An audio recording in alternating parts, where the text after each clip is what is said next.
मोर्चों पर पुतिन का युद्ध, डरपोक है ट्रंप, खौफ में नेटो।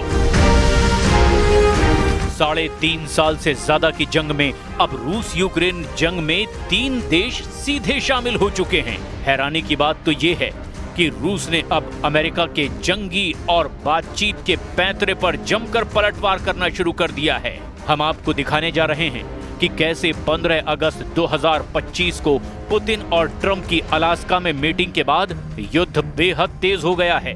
कुछ दावों के मुताबिक ट्रंप को लग रहा है कि अलास्का मीटिंग के बाद पुतिन के तेवर ढीले पड़ जाएंगे, लेकिन हुआ इसके बिल्कुल उलट। रूस ने 18 अगस्त को वॉशिंगटन में हुई यूरोपीय नेताओं ज़ेलेंस्की और ट्रंप की मीटिंग के बाद अचानक 15 गुना हमले यूक्रेन पर शुरू कर दिए हैं। आज की ताजा खबर ये है कि जहां यूक्रेन के 5 नए इलाकों में रूसी सेना कोहराम मचा रही है, तो वहीं दूसरी तरफ पोलैंड में रूस के 21 आत्मघाती ड्रोन की एंट्री ने पोलैंड के साथ साथ 3 बाल्टिक देश एस्टोनिया, लातविया और लिथुआनिया को भी खौफ में डाल दिया है। पिछले 24 घंटे में रूस ने कई रूसी लड़ाकू जेटों को नेटो देश एस्टोनिया में घुसपैठ करा करके राष्ट्रपति ट्रंप, नेटो चीफ मार्क रूटे और ज़ेलेंस्की को हैरान कर दिया है। इस वक्त एक साथ 3 मोर्चों पर जंग एक तरह से शुरू हो चुकी है और पुतिन जंग से ही यूक्रेन और नेटो के साथ फैसला करने जा रहे हैं। ये कहना जरा भी अब गलत नहीं होगा। रूस ने फूंक डाले यूक्रेन के 9 शहर। रूस के खूंखार तेवरों को देखकर न सिर्फ पोलैंड की हालत खराब है, बल्कि अब तो एस्टोनिया भी रूसी जेट की कार्रवाई से घबरा गया है। ये पूरी खबर हम आपको डिटेल में दिखाएंगे, लेकिन जरा ये देख लीजिए कि 20 सितंबर का दिन यूक्रेन के 9 शहरों पर कितना भारी पड़ चुका है, जहां रूस ने यूक्रेन के अलग अलग इलाकों पर बेतहाशा हवाई हमले किए हैं। ये हमले ऐसे वक्त पर हो रहे हैं जब यूक्रेनी सेना रूस की तेल रिफाइनरी को अपने ड्रोन हमलों से तबाह करने में जुटी है। 20 सितंबर को रूसी सेना ने तड़के यूक्रेन के अलग अलग इलाकों पर मिसाइल और ड्रोन से हमला किया। यूक्रेनी अधिकारियों के मुताबिक इस हमले में कम से कम 3 लोगों की मौत हो गई और दर्जनों घायल भी हुए। रूस के इस ताजा हमले पर यूक्रेनी राष्ट्रपति व्लादिमीर ज़ेलेंस्की का दावा है कि रूस के हमले यूक्रेन के 9 अलग अलग जगहों पर किए गए, जिनमें निप्रोपेट्रोव्स्क, माइकोलाइव, चेरनीव, जापोरेजिया, पोल्टावा, कीव, ओडेसा, सुमे और खार्किव भी शामिल है। यूक्रेनी राष्ट्रपति ज़ेलेंस्की के मुताबिक ये हमला नागरिक इलाकों में किए गए। दनिप्रो शहर में भी एक बहुमंजिला इमारत पर क्लस्टर बम से हमला किया है, जिससे बहुत ज्यादा नुकसान हुआ है। इसके अलावा कीव के इलाके में बुचा, बोरिस्पिल और ओबुखीव में भी हमले भयंकर हुए हैं, जिसमें कई घरों और गाड़ियों को जबरदस्त नुकसान पहुंचा है। यूक्रेन का दावा है कि पश्चिमी लवीव क्षेत्र में 2 रूसी क्रूज मिसाइलों को मार गिराया गया। यूक्रेन का यहां तक दावा है कि उसने रूस के 552 ड्रोन, 31 मिसाइलों को भी हवा में ही तबाह कर डाला। यूक्रेनी एयरफोर्स के मुताबिक रूस ने कुल 619 मिसाइलें और ड्रोन लॉन्च किए, जिनमें 579 ड्रोन, 8 बैलिस्टिक और 32 क्रूज मिसाइलें भी शामिल थी। यूक्रेन ने इनमें से 552 ड्रोन, 2 बैलिस्टिक और 29 क्रूज मिसाइलों को नष्ट कर दिया। इसके साथ ही यूक्रेनी वायुसेना ने बताया कि इस दौरान पश्चिमी देशों से मिले F-16 लड़ाकू विमानों ने रूसी क्रूज मिसाइलों को रोकने में अहम भूमिका निभाई और ये साबित किया कि पश्चिमी हथियार युद्ध में जबरदस्त असरदार साबित हुए हैं। В Северске, на Александро-Калиновском направлении бои идут в непосредственной близости от Константиновки. Наши подразделения вошли в Клещеевку, рядом с Константиновкой. Продолжается уничтожение противника, заблокированного южнее Клебанбыкского водохранилища. सितंबर में रूस का 3 फ्रंट वॉर। रूस यूक्रेन जंग में अभी तक तो रूस ही बाजी मारता नजर आ रहा है। पोलैंड रूस का दूसरा ऐसा टारगेट है जिसे लेकर नेटो हाई अलर्ट पर है। नेटो देश फ्रांस, ब्रिटेन और जर्मनी हर हाल में रूस को तबाह करना चाहते हैं, लेकिन दिक्कत ये है कि रूस की कमजोर नब्ज नेटो को मिल नहीं पा रही है और रूस की सैन्य ताकत पर 3.5 साल से ज्यादा की जंग में कोई असर नहीं पड़ा है। सबसे ज्यादा चैलेंज नेटो देश एस्टोनिया को रूस ने दिया है और उसके इलाके में रूस के MiG-21 विमानों ने घुसपैठ करके नेटो की नींद उड़ा दी है। जरा रूस के 3 फ्रंट वॉर को इस एनिमेशन से भी समझिए। यूक्रेन पर 4000 हवाई हमले, पोलैंड पर 21 ड्रोन से हमले, एस्टोनिया में रूसी जेट की घुसपैठ। रूसी सेना इस वक्त यूक्रेन के साथ साथ नेटो देश पोलैंड और एस्टोनिया को भी टारगेट पर ले चुकी है।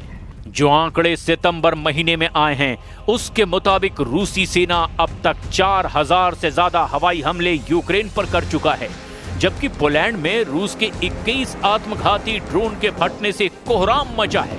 खुद ट्रंप कह चुके हैं कि पोलैंड में रूस के ड्रोनों का घुसना बेहद खतरनाक कदम है। इसके साथ ही रूस का सबसे नया टारगेट नेटो देश एस्टोनिया बन गया है, जिसके एयर स्पेस में रूस के MiG-31 जेट विमानों ने घुस करके अमेरिका तक खलबली मचा दी है। यानी रूस इस वक्त एक साथ 3 मोर्चों पर जंग करने को मचल रहा है और राष्ट्रपति ट्रंप अब पुतिन पर पूरी तरह से भड़क रहे हैं। रूस की इस सैन्य कार्रवाई को रूस के लिए ही बेहद घातक बता रहे हैं। Russian jets entered Estonia's airspace today for 12 minutes. Do you see that as a threat to NATO? Well, I'm going to have to look at it. They're going to be briefing me in a short while, so I'll let you know about it tonight or tomorrow. Estonia में रूसी लड़ाकू जेटों के हवाई क्षेत्र में घुसपैठ की घटना ने अंतर्राष्ट्रीय तनाव को काफी बढ़ा दिया है। रूस के 3 MiG-21 लड़ाकू जेट एस्टोनिया के हवाई क्षेत्र में 12 मिनट तक भयंकर गदर मचाते रहे। इस दौरान नेटो ने अपने F-35 लड़ाकू जेट भेजे। हालांकि नेटो की इस प्रतिक्रिया की तुलना 2015 में तुर्की के जवाब से की जा रही है, जब तुर्की ने अपने हवाई क्षेत्र के उल्लंघन के 17 सेकंड के अंदर ही रूसी सुखोई 24 जेट को मार गिराया था। यूरोपीय संघ ने भी इस घटना पर कड़ी प्रतिक्रिया व्यक्त की है और रूस के खिलाफ 19वें प्रतिबंध को मंजूरी देने की तैयारी कर रहा है। ज़ेलेंस्की का बहुत बड़ा दावा, 2 बड़े हमले करने जा रहा है रूस।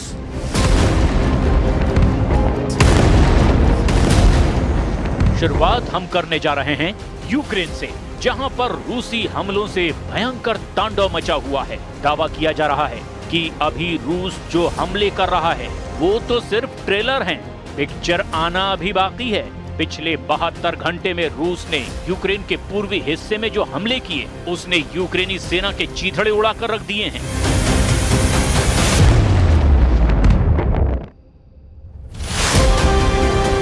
रूस की सरकारी समाचार एजेंसी TASS ने रक्षा मंत्रालय के हवाले से बताया कि पिछले दिनों अग्रिम मोर्चे पर लड़ाई के दौरान यूक्रेनी सेना के 1,500 से ज्यादा सैनिक मारे गए। हालांकि यूक्रेन ने इस दावे की पुष्टि नहीं की है। यूक्रेनी सशस्त्र बलों के जनरल स्टाफ ने इतना जरूर माना कि पिछले दिनों रूस ने अनुमानित 1020 सैनिकों के साथ साथ 360 मानव रहित हवाई वाहनों और 36 तोपखानों प्रणालियों को भी खो दिया है। कुछ रिपोर्ट में दावा किया गया कि रूस ने यूक्रेन के कीव और पोल्टावा शहरों पर ड्रोन हमले किए हैं। इन हमलों में कई लोग घायल हुए हैं और एक गैस स्टेशन को भी काफी नुकसान हुआ है।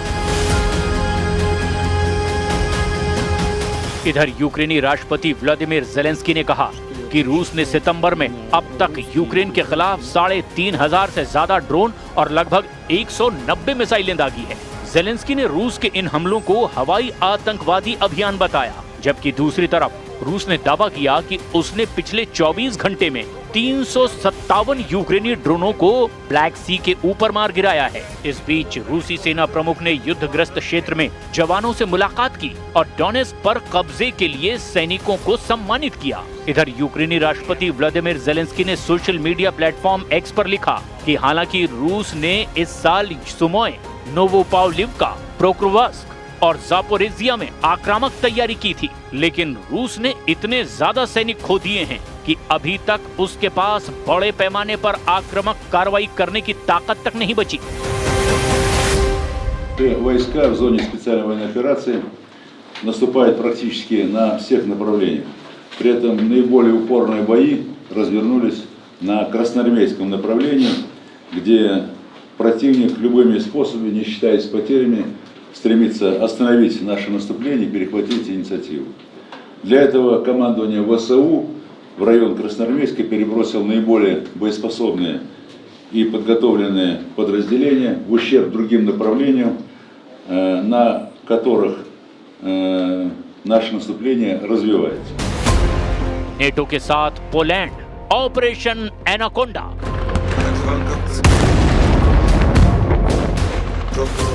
इधर कुछ खबरों में दावा किया गया कि पोलैंड ने यूक्रेन पर हो रहे रूस के भयानक हमलों को देखते हुए एक बड़ा सैन्य मिशन शुरू किया है, जिसे एनाकोंडा डिफेंडर 25 नाम दिया गया है।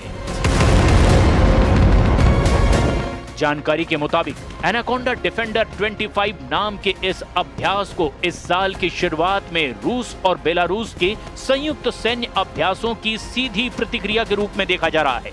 1 सितंबर से शुरू हुए इस बड़े पैमाने के अभियान में नेटो सहयोगियों के साथ पोलिश सेना के 3000 से ज्यादा सैनिक शामिल हैं। आधिकारिक रिपोर्ट के मुताबिक इस अभ्यास में टैंक, बख्तरबंद वाहन, विमान जैसे 600 से ज्यादा भारी सैन्य उपकरणों की तैनाती शामिल की गई है।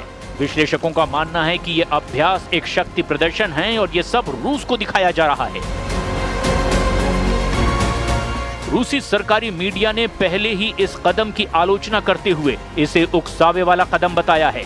लगातार बढ़ते तनाव के साथ पोलैंड का एनाकोंडा डिफेंडर 25 पूर्वी यूरोप में सैन्य संतुलन को आकार देने में एक महत्वपूर्ण घटना बनती जा रही है।